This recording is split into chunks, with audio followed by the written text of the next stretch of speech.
ഇപ്പോഴത്തെ പിള്ളേർക്ക് വഴക്കിടാനും തല്ലുകൂടാനും പല കാരണങ്ങളുമുണ്ട്. അതിൽ ലഹരിയോ അല്ലെങ്കിൽ ബെസ്റ്റിയോ ആകാം പ്രശ്നം.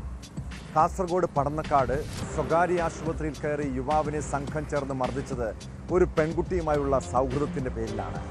നേരത്തെ ഉണ്ടായ മർദ്ദനത്തിൽ പരിക്കേറ്റ് ചികിത്സയ്ക്കെത്തിയപ്പോഴാണ് 8-അംഗ സംഘം ആശുപത്രിയിലെത്തി ആക്രമണം അഴിച്ചുവിട്ടത്. ആശുപത്രിയിൽ നടന്ന ആക്രമണത്തിൻ്റെ CCTV ദൃശ്യങ്ങൾ പുറത്തു വന്നു. സംഭവത്തിൽ ഹോസ്ദുർഗ് പോലീസ് കേസെടുത്ത് അന്വേഷണം ആരംഭിച്ചിട്ടുണ്ട്.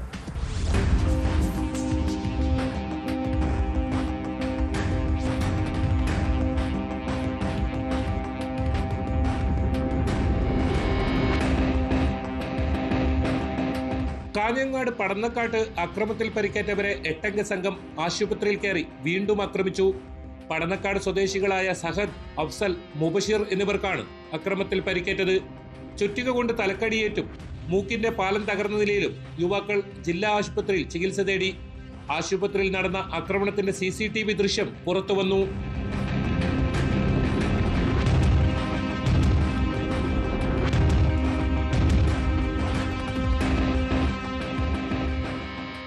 ഒരു യുവാവും പെൺകുട്ടിയും തമ്മിലുണ്ടായ സൗഹൃദവുമായി ബന്ധപ്പെട്ട വിഷയമാണ് കൂട്ടത്തല്ലിൽ കലാശിച്ചത്. കഴിഞ്ഞ ദിവസം സഹദിനെയും അഫ്സലിനെയും ചർച്ചയ്ക്കെന്ന് പറഞ്ഞു വിളിച്ചു വരുത്തി ആക്രമിച്ചതായാണ് പരാതി. ഇരുവരും സഞ്ചരിച്ച ബൈക്ക് അടിച്ചു തകർക്കുകയും യുവാക്കളെ ആക്രമിക്കുകയായിരുന്നുവെന്ന് പരിക്കേറ്റവർ പറയുന്നു. പരിക്കേറ്റ സഹദിനെയും അഫ്സലിനെയും മുബഷിറിനെയും പടന്നക്കാട്ടെ സ്വകാര്യ ആശുപത്രിയിൽ എത്തിച്ചു.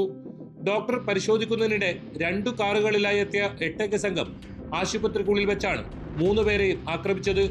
സംഭവത്തിൽ ഹോസ്ദുർഗ് പോലീസ് കേസെടുത്ത് അന്വേഷണം ആരംഭിച്ചു.